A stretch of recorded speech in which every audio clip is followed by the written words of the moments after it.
숨결이신 하나님, 코로나의 창궐로 인해서 또다시 살얼음 파는 위를 걷는 듯한 시간을 보내고 있습니다. 우리의 한계를 절감하는 날들을 보내고 있습니다. 주님, 우리들을 불쌍히 여겨 주시옵소서. 코로나로 인해 사랑하는 가족을 잃은 유가족들의 아픔을 어루만져 주시고, 또한 확진으로 치료 중인 이들에게 회복할 수 있도록 주님의 숨결을 불어넣어 주시옵소서. 주님, 어려운 중에도 우리의 마음을 모아 이 시간 주님을 예배하기를 소망합니다. 그 간절함으로 함께 온라인으로 예배드리는 교우들이 있습니다. 주님, 있는 곳이 어디든지 건강하고 안전하게 보호하여 주시옵소서. 이 시간 말씀을 듣습니다. 우리에게 듣는 귀와 듣는 마음을 허락하여 주시고, 힘겹더라도 들은 말씀을 우리의 삶으로 번역하며 살아내게 하여 주시옵소서. 이 모든 말씀 살아계셔서 지금 이 시간도 우리와 함께하고 계시는 예수 그리스도의 이름으로 기도합니다. 아멘. 함께 말씀 읽도록 하겠습니다. 오늘 말씀은 마태복음 14장 1절에서 4절, 그리고 누가복음 3장 4절에서 5절 말씀입니다.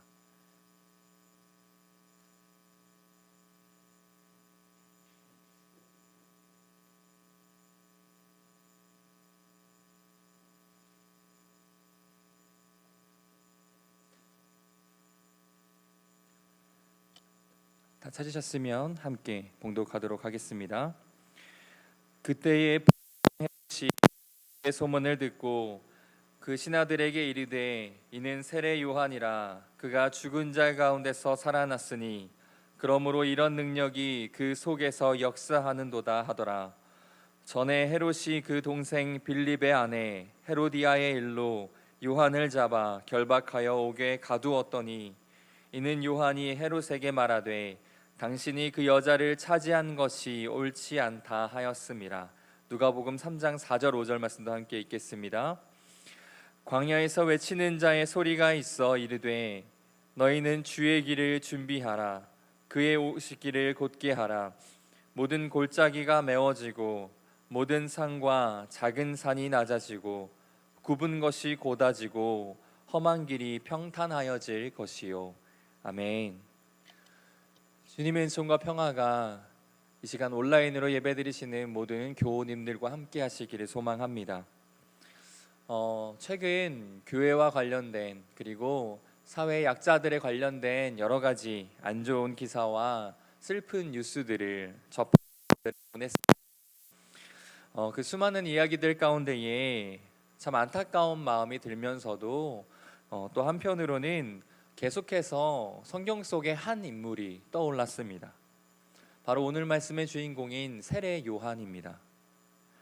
오늘 말씀을 통해서 광야에 외치는 자의 소리를 살았던 그 세례 요한의 삶이 저의 삶이기를 소망하고, 또한 함께 예배드리시는 성도님들의 삶이 되기를 소망하는 마음으로 이 시간 함께 말씀을 듣고 받은 은혜를 나누기를 소망합니다. 우리 첫 번째 제목입니다. 세례 요한의 죽음. 오늘 말씀 위에 제목에는 소제목에 세례 요한의 죽음이라고 써 있는 것을 볼 수가 있습니다. 이미 잘 아시겠지만 세례 요한은 낙타 털옷을 입고 허리에 가죽띠를 두르고 메뚜기와 들꿀을 먹으면서 척박한 광야에서 머물며 또 살아갔던 사람이라고 성경에는 기록되어 있습니다. 그래서인지 세례 요한은 아주 거침이 없는 사람이었습니다. 사람들의 환심을 사기 위해서 아첨을 하지 않았습니다. 권력자의 눈치를 보고 내가 할 말을 고르지도 않았습니다.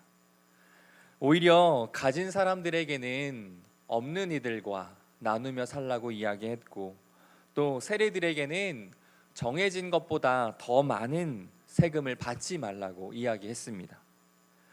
군인들에게는 사람들을 협박해서 돈이나 물품을 갈취하지 말라고도 이야기했습니다. 여러분, 이런 세례 요한의 모습은 예수님의 모습과 아주 여러 면에서 닮아 있습니다. 그래서 성서학자들은 오늘 말씀을 세례 요한의 죽음에 대해서 이야기하지만 동시에 장차 예수님이 맞이하시게 될 그 죽음을 예견하는 것으로 해석하기도 합니다. 오늘 말씀 1절에서 2절 함께 읽겠습니다. 그때에 의 소문을 듣고 그 신하들에게 이르되 이는 세례 요한이라 그가 죽은 자 가운데서 살아났으니 그러므로 이런 능력이 그 속에서 역사하는도다 하더라. 예수님에 대한 소문이 오늘 분봉왕 헤롯에게까지 전해진 상황입니다. 오늘 말씀 이전에 이미 죽음입니다. 하지만 세례 요한이 외쳤던 그 천둥 같은 목소리와 그의 이야기들이 여전히 헤롯의 귀전에 맴돌고 있는 상태였던 것 같습니다. 여러 가지로 예수님이 외치시는 이야기들이 이미 죽어 없어진 세례 요한을 떠올리게 했다는 것입니다. 분봉왕 헤롯은 이 소식이 아주 공포스러웠을 것입니다.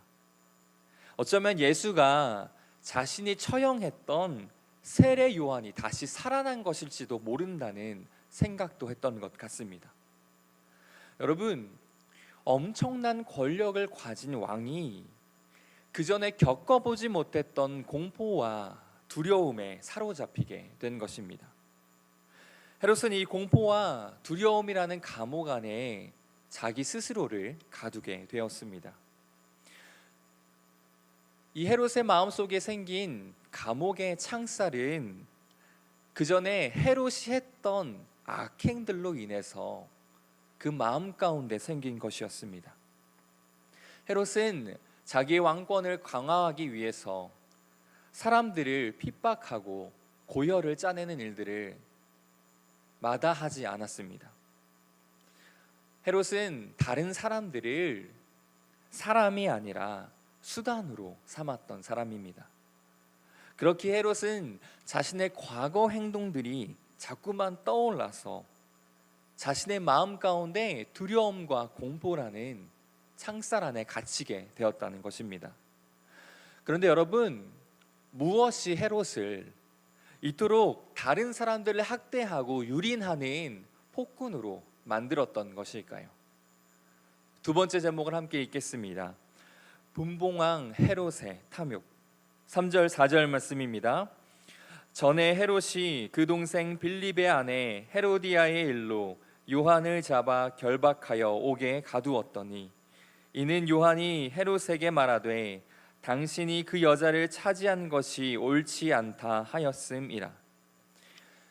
세례 요한이 처형당한 직접적인 원인은 바로 이 3절 4절 말씀에 나옵니다. 짧게 설명드리자면 요한은 헤롯이 이복 형제의 아내였던 헤로디아와 결혼을 아주 분엄하게 꾸짖었습니다. 그들은 사랑에 의해서 결혼한 것이 아니라 정치적인 이득과 정치적인 판단에 따라서 결혼한 것이었습니다. 요한이 꾸짖은 것은 헤롯이 이복 형제의 아내였던 헤로디아와 결혼한 그 부도덕한 행위만을 꾸짖은 것이 아니라 민중들의 삶을, 백성들의 삶을 짓밟는 정치적인 탐욕을 꾸짖은 것이기도 합니다. 분봉왕이라는 직위가 여러 명의 왕 중에 한 명을 뜻하는 것입니다. 헤롯은 여러 명의 왕 중에 하나인 분봉왕이 아니라 명실상부한 대왕이 되고 싶었습니다. 그래서 끊임없이 로마 황제의 환심을 사기 위해서 갈릴리 호수의 중서부에 신도시를 건설하고 로마 황제의 이름을 딴 티베리아스라는 도시를 건설했다고 합니다. 설교를 준비하면서 여러 가지 주석과 자료들을 찾아보니 역사학자들이 이렇게 이야기하는 대목을 보았습니다.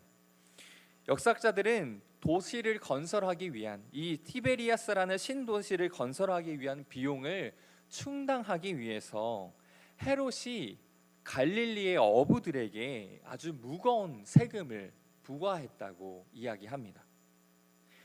갈릴리 호수를 삶의 터전으로 삼았던 그 어부들의 삶은 과도한 세금 때문에 피폐해질 수밖에 없었던 것입니다.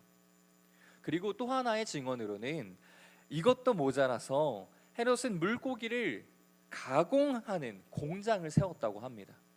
그래서 이 물고기를 가공하는 공장을 세우고는 헐값에 갈릴리 어부들이 잡은 고기들을 모두 구매하고 또 그것을 폭리를 취해서 대파하는 일까지도 했다고 합니다. 정치가 백성들을 잘 살게 만들고 백성들의 줄인 배를 채워주고 백성들의 여러 가지 아픈 문제들을 잘 돌보아 주는 것이어야 하는데 헤롯은 오로지 자기의 정치적인 탐욕을 채우기 위해서 그리고 자신의 욕심을 이루기 위해서 백성들의 고혈을 짜내고 있었던 것입니다. 세례 요한은 아무도 헤롯에 대해서 이야기하지 못한 그 시간에 아주 준엄하게 헤롯을 꾸짖었던 사람입니다. 결국 세례 요한은 헤롯에 의해서 참수당하게 됩니다. 성경은 세례 요한을 광야에 외치는 자의 소리였다고 이야기합니다. 아무도 권력에 대해서 비판하지 못할 때에 단호하게 그 불의한 권력을 꾸짖었고 그 결과 참혹하게 죽음을 맞이할 수밖에 없었던 것이 세례 요한의 마지막 삶이었습니다. 마지막 세 번째 제목 함께 읽겠습니다. 외치는 자의 소리. 요한은 처참한 죽음을 당했던 그 모든 삶을 우리들은 하나님의 일을 하기 위해서 이토록 최선을 다해 전력을 다해 살아갔던 사람이 왜 이렇게 아픈 죽음을 쓸쓸한 마지막을 맞이해야만 했을까 하는 의문이 듭니다. 하지만 세례 요한이 부르심을 받고 소명을 받았던 그 시간을 되돌아보면 세례 요한의 이러한 삶은 충분히 이해가 되고 설명이 되는 것 같습니다. 누가복음 3장 4절에서 5절 말씀 함께 읽겠습니다. 네, 시작. 광야에서 외치는 자의 소리가 있어 이르되 너희는 주의 길을 준비하라. 그의 오실 길을 곧게 하라. 모든 골짜기가 메워지고 모든 산과 작은 산이 낮아지고 굽은 것이 곧아지고 험한 길이 평탄하여질 것이요. 아멘. 여러분, 세례 요한은 이사야의 예언을 성취하는 것을 자신의 사명으로 삼고 살았던 사람입니다. 결국 그는 외치는 광야의 소리가 되기로 작정했습니다. 요한의 소명은 4절에서 5절 말씀처럼 사람과 사람 사이에 난 그 깊은 불신과 분열의 골짜기를 메우는 것이었습니다. 사람들을 화해하게 만드는 것이었습니다. 그리고 스스로 크다고 자랑하고 으스대는 이들을 낮추어 겸손하게 만드는 것이었습니다. 각자 나의 욕심을 따라 좋을 대로 살던 삶에서 벗어나서 모든 사람들이 함께 잘 살 수 있는 그 세상을 지향하고 또 그러한 세상을 살아야 한다고 외치는 사람이었습니다. 가난하고 천대받던 사람들도 존중받는 그 세상을 만들기 위해서 노력하는 사람이었습니다. 요한의 이러한 삶은 우리에게 하나의 메시지를 던져줍니다. 그리스도인들은 주님 오심을 다시 기다리는 사람들인데 주님의 오심을 기다릴 때에 힘없이 맥없이 그저 털썩 주저앉아서 기다리는 것이 아니라 주님의 오실 길을 준비하고 닦으며 기다려야 한다는 것입니다. 선한 뜻을 가진 그리스도인들은 길을 닦으며 기다리는 사람들입니다. 하나님이 꿈꾸시는 세상에 대해서 우리 그리스도인들이 이야기하고 말해야 합니다. 그리고 그 나라를 위해서 오늘 내가 해야 할 일이 무엇인지를 찾아야만 합니다. 역사를 새롭게 하시려는 그 하나님의 일에 동참해야 합니다. 세례 요한이 광야에서 외치는 자의 소리로 살아갈 때에, 그러한 외침을 끊임없이 부르짖을 때에 고단한 일상 가운데 적응해버린 사람들의 삶이 변화되기 시작했습니다. 사람들이 회개하기 시작했고, 좋을 대로 살는 삶이 아니라 하나님의 나라를 꿈꾸기 시작했다는 것입니다. 여러분, 저와 여러분은 지금 이 세상을 살아갈 때에 어떤 소리를 외치며 살아가고 있습니까?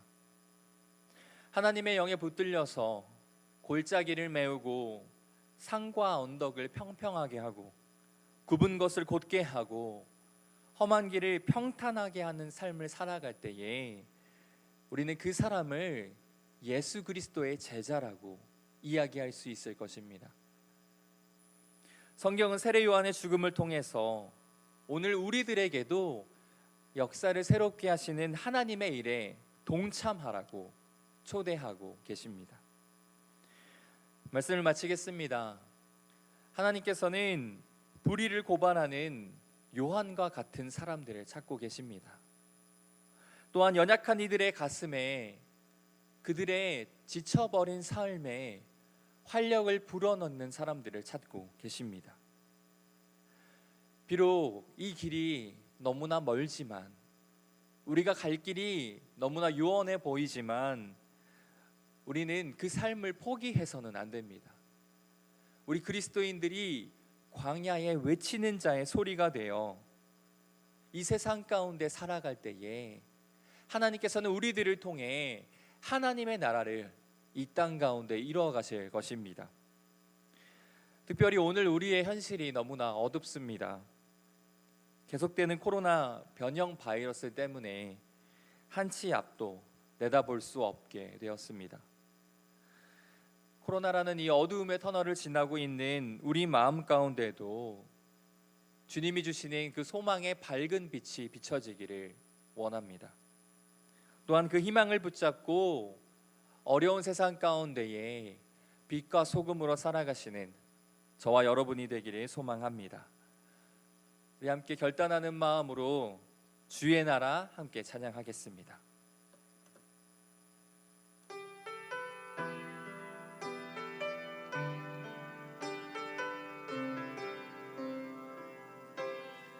높은 산들이 낮아지고 험한 길이 평탄해지고 골짜기가 메워지는 새로운 하늘과 땅이 우리 가운데 소망으로 자리를 잡아 꿈을 꾸게 해. 불합리한 현실 속에서 주의 사랑을 외치게 해. 주의 나라 주의 뜻이 이 땅 가운데 이루어지리. 우릴 통해 주가 일하시네. 주의 나라 주의 뜻이 이 땅 가운데 이루어지리. 우릴 통해 주가 일하시네. 높은 산들이 낮아지고 험한 길이 평탄해지고 골짜기가 메워지는 새로운 하늘과 땅이 우리 가운데 소망으로 자리 잡아 꿈을 꾸게 해. 불합리한 현실 속에서 주의 사랑을 외치게 해. 높은 산들이 낮아지고 험한 길이 평탄해지고 골짜기가 메워지는 새로운 하늘과 땅이 우리 가운데 소망으로 자리를 잡아 꿈을 꾸게 해. 불합리한 현실 속에서 주의 사랑을 외치게 해. 주의 나라 주의 뜻이 이 땅 가운데 이루어지리. 우릴 통해 주가 일하시네. 주의 나라 주의 뜻이 이 땅 가운데 이루어지리. 우릴 통해 주가 일하시네.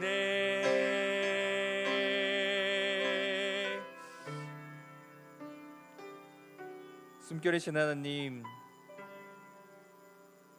좋은 세상이, 하나님의 꿈꾸시는 세상이 저절로 오는 것이 아니라 그 세상을 꿈꾸고 또 그 세상을 이루기 위해 땀 흘리는 그리스도인들을 통해 오는 것임을 믿습니다. 주님 오실 길을 닦는 것을 자신의 사명으로 삼고 살았던 세례 요한처럼 우리도 이 세상 가운데서 주님의 길을 예비하는 사람들이 되게 하여 주시옵소서. 광야에 외치는 자리에 소리가 되게 하여 주시고, 우리가 살아가는 바로 지금 이곳이 하나님의 나라가 되도록 주님 우리를 사용하여 주시옵소서. 이 세상을 새롭게 하는 그 하나님의 꿈을 이루기 위하여 기꺼이 헌신하는 우리 효성중학교의 성도님들 되게 하여 주시옵소서. 살아계셔서 지금 이 시간도 우리와 함께 하고 계시는 예수 그리스도의 이름으로 기도드립니다. 아멘.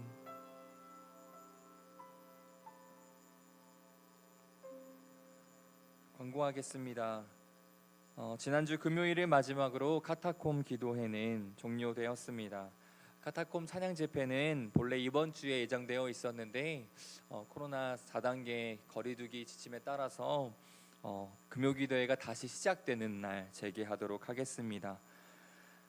코로나 방역 수칙에 따른 예배 안내입니다. 이번 주 월요일부터 7월 25일 다다음 주 주일까지 2주간은 거리두기 개편한 4단계를 적용해서 전면 비대면 예배로 예배를 드리게 됩니다. 새벽 예배 수요 기도회는 교회 밴드를 통해서, 또 주일 예배는 유튜브로 온라인 예배를 드리시면 되겠습니다. 교회 학교의 여름 성경학교도 본래 예정되었던 대로 진행되는 것이 아니라 조금 연장해서 시간을 지체하고 또 뒤로 미루기로 했고요. 거리두기 단계에 따라서 최후 일정은 나중에 공지하도록 하겠습니다.